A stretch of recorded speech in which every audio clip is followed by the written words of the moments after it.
الشيطان الرجيم بسم الله الرحمن الرحيم الرحمن الرحيم مالك يوم الدين إياك نعبد وإياك نستعين اهدنا الصراط المستقيم صراط الذين أنعمت عليهم غير المغضوب عليهم ولا الضالين آمين. Mari bapak-bapak ibu sekalian hadirin, kita jaga, kita hormati mereka, para kiai, para ulama kita, para ustadz kita, hormati mereka, hormati mereka. Insya Allah berkah kita punya umur. Itu tanda-tanda keberkahan seseorang yang masih memuliakan para ulama mereka, yang masih memuliakan para guru-guru mereka, karena mereka juga orang tua kita. Kalau orang tua kita disebut adalah orang tua jasad, maka mereka adalah orang tua rohnya kita. Sebentar lagi insya Allah kita akan menghadapi bulan suci Ramadan. Insya Allah tidak berapa lama lagi. Maka alhamdulillah kita sudah disampaikan Allah sudah mendekat dengan bulan suci Ramadan. Mudah-mudahan kita bisa melaksanakan segala ibadah di dalam bulan suci Ramadan ini dalam keadaan sehat walafiat. Amin ya rabbal alamin. Dan jangan lupa sebelum memasuki bulan suci Ramadan, maka kita mempunyai orang-orang yang terdekat, mempunyai orang-orang yang berjasa kepada kitanya di dalam hidup kita ini. Di antara mereka adalah para orang tua kita dan para guru-guru kita. Ingat mereka para orang tua kita. Dengan sebab mereka kita ada. Kita tidak mungkin ada tanpa mereka. Gak bisa kita mau uraikan, tidak bisa kita mau jelaskan seberapa besar sudah jasa mereka, seberapa besar sudah pekerjaan yang mereka lakukan untuk kita. Saya punya guru, Allah yarham, yang beliau itu digelar sultannya ulama. Sultan ulama pada zaman beliau, baru beberapa tahun yang lalu wafat. Banyak sekali santri-santri dari Indonesia yang meneruskan belajar ke sana dan belajar sama beliau di Tarim, di Hadramaut. Dan beliau juga sering datang ke Indonesia. Datang ke sini melihat murid-muridnya, melihat bersilaturahmi kepada para ulama di sini. Satu ketika ada seseorang yang datang kepada beliau menginginkan doa dari beliau, karena orang yakin doanya orang soleh ini mustajab. Orang soleh alim mustajab. Akhirnya ini orang datang mendekati beliau, kemudian mencium tangannya atas dan bawah, bolak-balik dia cium. Kemudian gak cukup tangan yang dicium, lutut yang dicium. Kemudian setelah itu sewaktu dia baru selesai dia mencium itu, kemudian dia bertanya kepada ini orang, anak muda, yang kau lakukan ini pernah tidak kamu lakukan sama orang tuamu sendiri? Diam dia. Pernah tidak kamu mencium tangan itu sampai lutut pun kau cium? Sesungguhnya aku tidak membutuhkan ini. Aku nggak butuh diperlakukan seperti ini, kata beliau. Pernah tidak kamu lakukan ini kepada orang tuamu? Dia jawab, belum pernah. Kamu datang kepadaku meminta doa? Ya Habib. Mau tidak saya kasih tahu orang yang segala doamu, hajatmu dikabulkan sama Allah? Di mana orang itu? Dia bilang, dia masih berpikir yang dimaksud ini adalah ulama. Mereka ada di rumahmu. Siapa? Itu ayah dan ibumu. Siapa?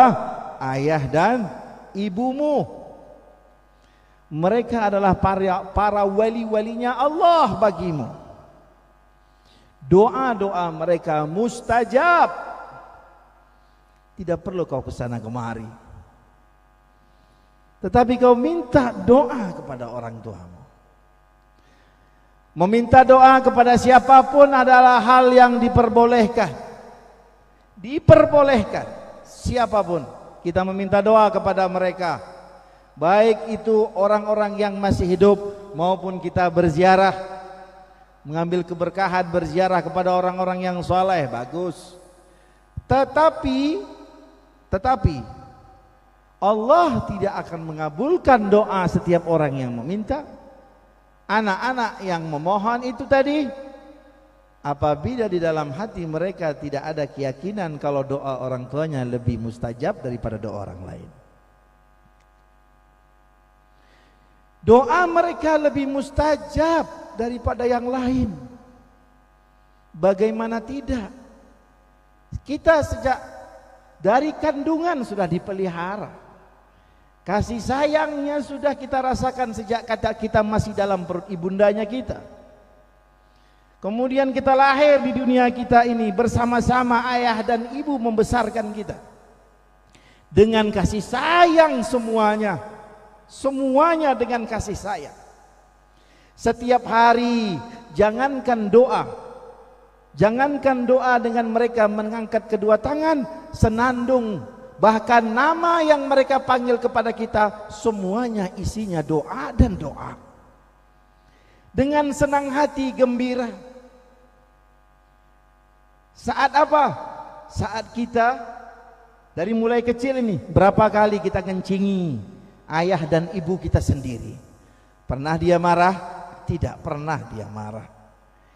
Tapi saat mereka sudah tua, saat mereka sudah uzur, mereka terpaksa tidak mampu untuk membersihkan kotorannya sendiri, sampai mereka harus pakai pempes. Tapi ternyata sesama anak saling melirik, siapa yang mau duluan untuk membersihkan pempes ibunya. Padahal dulu berapa kali kencingnya sudah mengotori pakaian mereka. Bahkan tak jarang kencing itu sampai mengenai muka mereka karena bermain-main dengan ayah dan ibunya.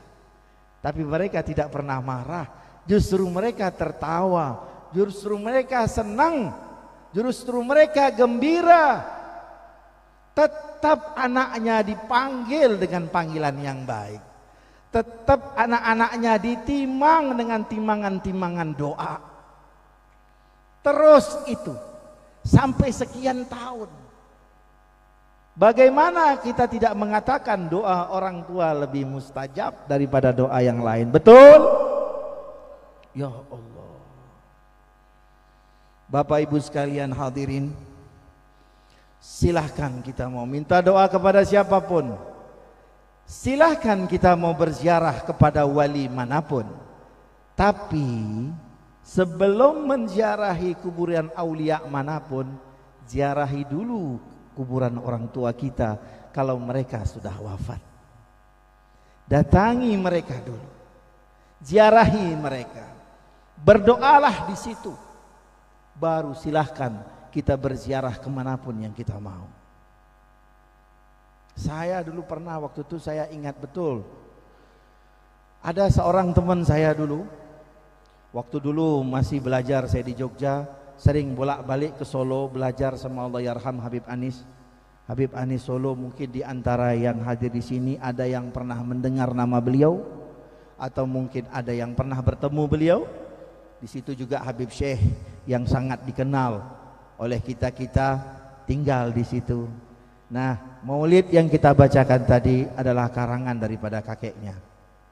Saya mendengar sendiri waktu itu. Ada seorang anak muda datang kepada beliau dan mengatakan, dia bilang, Habib, saya pengen khidmat sama Habib. Khidmat? Bagus, niatmu bagus. Tapi saya tanya dulu, masih punya orang tua? Masih, Habib. Dia bilang, nak, jangankan kepada saya, kepada pemimpin wali sedunia ini sekarang, kepada pemimpin wali sedunia ini sekarang, kamu khidmat kepada dia, maka berkhidmat kepada orang tuamu lebih utama daripada khidmat kepada pemimpin wali di zaman ini. Artinya begitu. Nah, begitulah mereka mengajarkan kepada kita.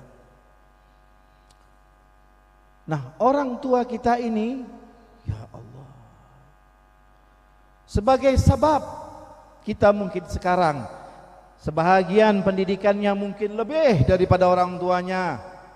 Bahkan orang tuanya tidak mengenyam pesantren, tapi anak-anaknya belajar di pesantren. Sebahagian daripada kita punya penghasilan ekonomi yang lebih daripada orang tuanya. Sebahagian dari kita yang punya jabatan lebih daripada orang tuanya. Tapi ingat bahwasanya semuanya itu Allah berikan kepada kita dengan sebab siapa? Sebab mereka. Kita sering mendengar kalau orang tua bahkan tidak pernah ngenyam pendidikan. Bahkan tidak pernah ngenyam pendidikan, apa doanya? Ya Allah, jadikan anakku lebih pintar daripada aku. Jadikan anak-anakku semuanya sekolah. Yang mereka yang sudah kenal dengan pesantren mereka mengatakan, ya Allah, mudah-mudahan anak-anakku semuanya masuk pesantren. Mereka tidak kenal pelajaran di pesantren, tapi anak-anaknya belajar di pesantren. Berarti berkat siapa masuk pesantren? Berkat orang tua kita yang telah mendoakan kita, yang telah bersusah payah mencari rezeki untuk kita. Maka itulah adalah aulia Allahnya kita. Yakinlah doa mereka tidak ada hijab. Tidak ada hijab antara orang tua dengan Allah Subhanahu wa ta'ala. Bahkan doa orang tua ini bukan saja untuk anaknya, tetapi sampai ke 7 turunan. Bukan 1 2, 7 turunan.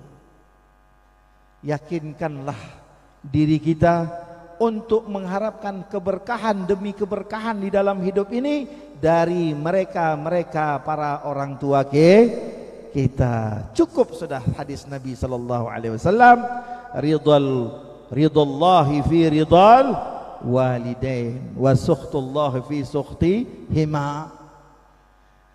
Ridhonya Allah Subhanahu wa ta'ala terletak pada keridhaan kedua orang tua, dan murkanya Allah Subhanahu wa ta'ala pada kemurkaan kedua orang tua.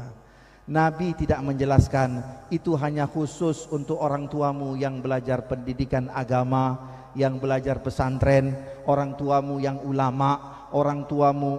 Tidak, semuanya. Bahkan seandainya orang tuanya kafir, kemudian dia diberikan hidayah oleh Allah Subhanahu wa ta'ala, akhirnya dia masuk Islam, maka dia tetap wajib menghormati orang tuanya. Wala taqul lahuma uff. Ya Allah, ngeri saya. Al-Quran begitu jelas menyebutkan wala taqul lahuma uff. Apa ini uff? Bahasa kita kita dipanggil nih ini macam-macam. Ada yang tidak mengucapkan tapi hatinya memang pandangannya tidak berpaling, tapi hatinya berpaling. Nauzubillah kalau seandainya keluar kata-kata yang kasar. Mau kaya, mau sukses, mau senang, mau lancar urusan, peganglah orang tua kita. Peganglah orang tua kita. Taati mereka, hormati mereka, senangkan mereka.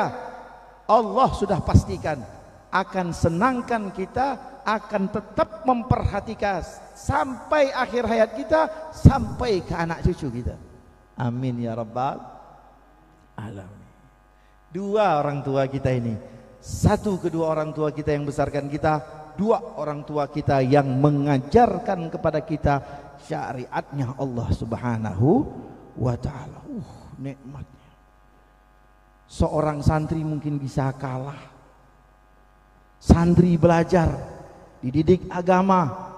Jangan sampai santri tidak lebih tinggi adabnya dibandingkan dengan anak-anak yang tidak mengenyam pendidikan pesantren. Santri harus lebih tinggi adabnya kepada orang tua. Tetapi kalau sebaliknya, maka tidak adalah nilai kesantrian kita.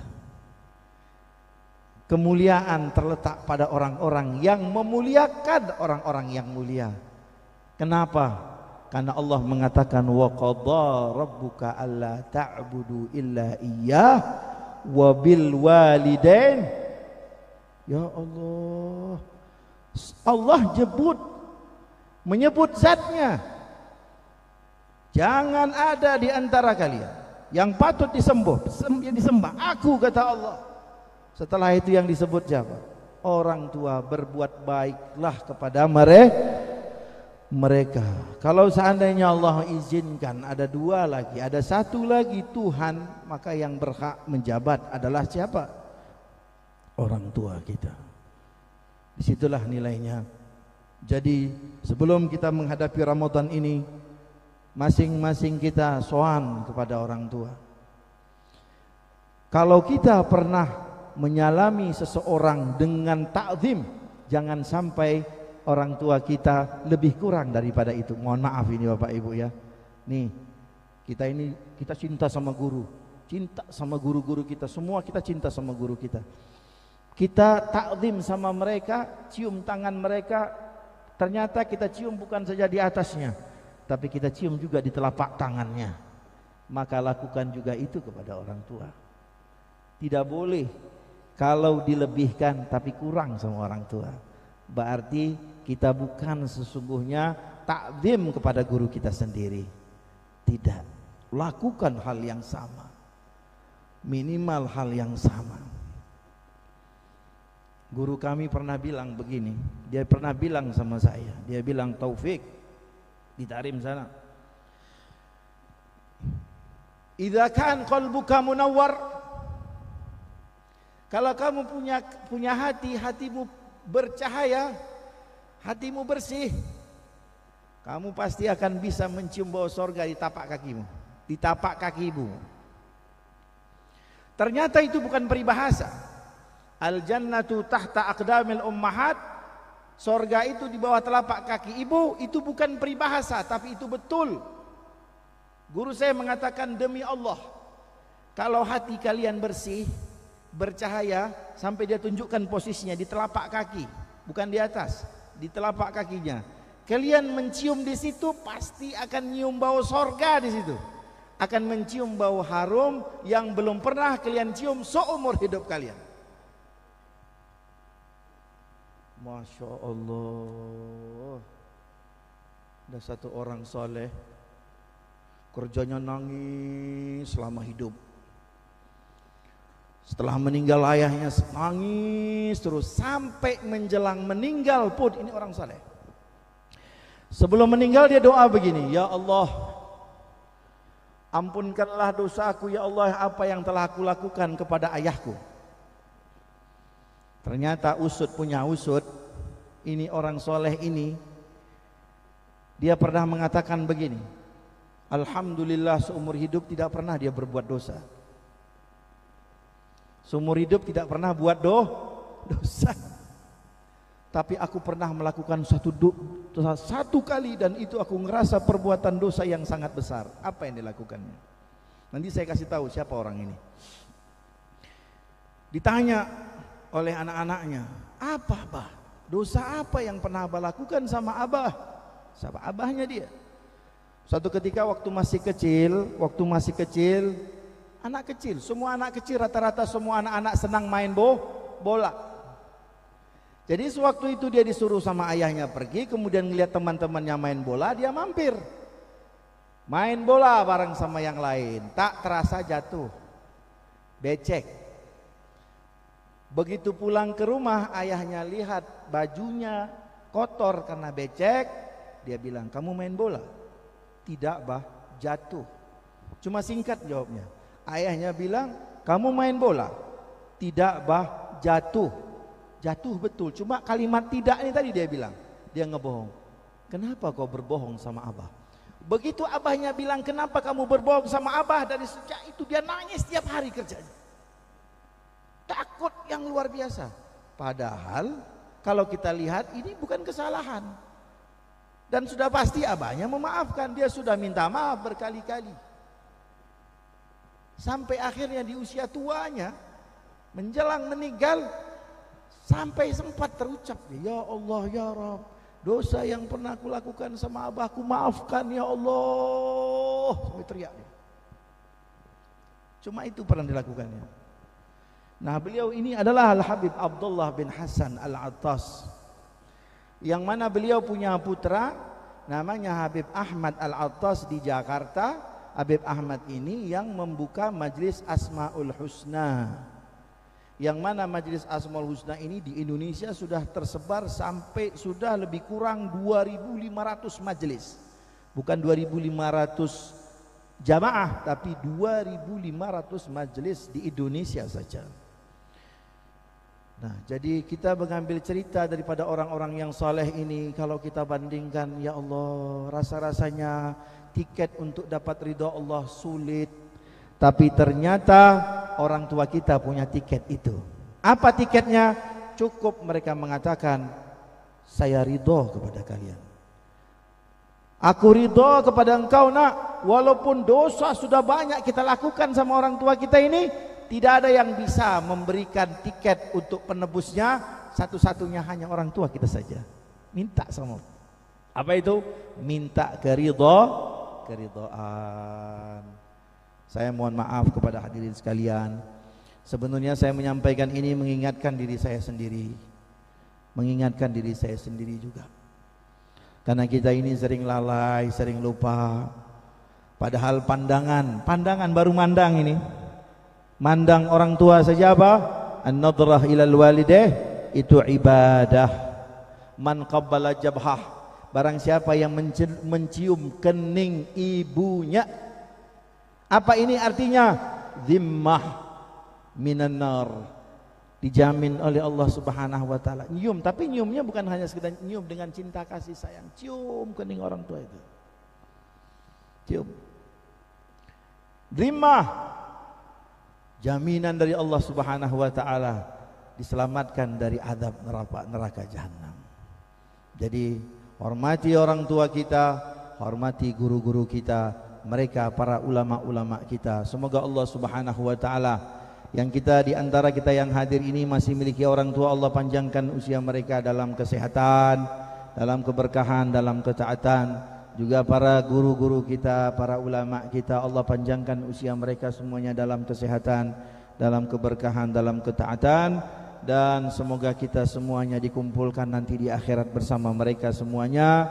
Kita tidak ingin berpisah, sebagaimana kita menangis saat mereka berpisah dengan kita karena wafat. Begitu juga di akhirat kita juga tidak ingin berpisah dari mereka. Kita ingin berkumpul bersama mereka nanti di akhirat bersama junjungan kita Nabi besar Muhammad sallallahu alaihi wa alihi wasallam. Mudah-mudahan bulan Ramadan tahun ini Allah anugerahkan kepada kita jauh lebih baik daripada Ramadan sebelumnya. 1000 kali lebih baik daripada Ramadan sebelumnya. Di dalam niat-niat yang saleh, di dalam amal ibadah, di dalam akhlak, dalam adab, dalam rezeki, zahir batin, dalam kesehatan, di dalam keselamatan, dan dalam semua yang Allah berikan sama kita jauh lebih baik, jauh lebih banyak. Amin ya rabbal alamin. Ini saja yang dapat saya sampaikan. Saya mohon maaf apabila ada yang salah. Tidak ada maksud menyinggung siapapun juga.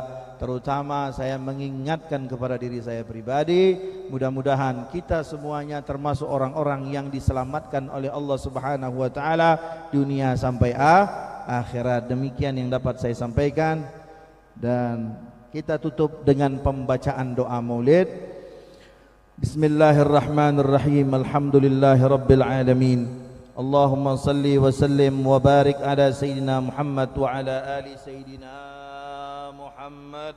Walamma nadama al-fikru min darail awsafil Muhammadiyati uquda, tawajjahtu ila Allah mutawassilan bi Sayyidi wa Habibi Muhammadin sallallahu alaihi wasallam an yaj'ala sa'yi fihi mashkuran wa fi'li fihi mahmuda, wa an yaktuba amali fil a'malil maqbulah wa tawajjuhi fit tawajjuhatil khalisati was silatil mawsulah. اللهم يا من إليه تتوجه الآمال فتعود ظافرة، وعلى باب عزته تحت الرحال فتغشاها منه الفيوضات الغامرة، نتوجه إليك بأشرف الوسائل لديك سيد المرسلين عبدك الصادق الأمين سيدنا محمد الذي عمت رسالة العالمين أن تصلي وتسلم على تلك الذات الكاملة مستودع أمانتك وحفيظ سرك وحامل راية دعوتك الشاملة الأب الأكبر المحبوب لك والمخصص بشرف الأفخار في كل موطن من مواطن القرب ومظهر قاسم إمدادك في عبادك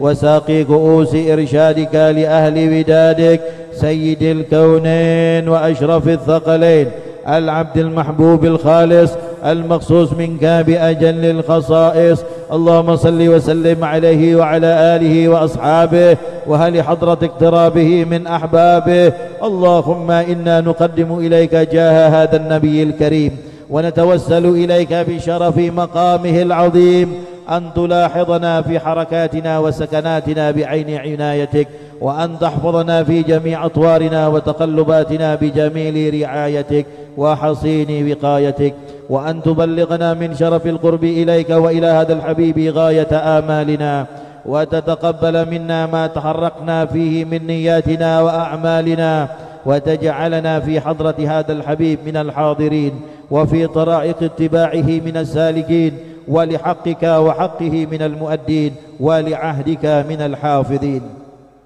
اللهم إن لنا أطماعا في رحمتك الخاصة فلا تحرمنا وذنونا جميلة هي وسيلتنا إليك فلا تخيبنا آمنا بك وبرسولك وما جاء به من الدين وتوجهنا به إليك مستشفعين أن تقابل المذنب منا بالغفران والمسيء بالإحسان والسائل بما سأل والمؤمل بما أمل وأن تجعلنا ممن نصر هذا الحبيب ووازره ووالاه وظاهره وعم ببركته وشريف وجهته أولادنا ووالدينا وأهل قطرنا ووادينا وجميع المسلمين والمسلمات والمؤمنين والمؤمنات في جميع الجهات وأدم راية الدين القويم في جميع الأقطار منشورة ومعالم الإسلام والإيمان بأهلها معمورة معنى وصورة واكشف اللهم كربة المكروبين واقضي دين المدينين واغفر للمذنبين وتقبل توبة التائبين وانشر رحمتك على عبادك المؤمنين أجمعين واكفي شر المعتدين والظالمين وابسط العدل بولاة الحق في جميع النواحي والأقطار وأيدهم بتأييد من عندك ونصر على المعاندين من المنافقين والكفار واجعلنا يا ربي في الحصن الحصين من جميع البلايا وفي الحرز المكين من الذنوب والخطايا وأدمنا في العمل بطاعتك والصدق في خدمتك قائمين وإذا توفيتنا فتوفنا مسلمين مؤمنين واختم لنا منك بخير أجمعين وصل وسلم على هذا الحبيب المحبوب للأجسام والأرواح والقلوب وعلى آله وصحبه ومن إليه منسوب وآخر دعوانا أن الحمد لله رب العالمين.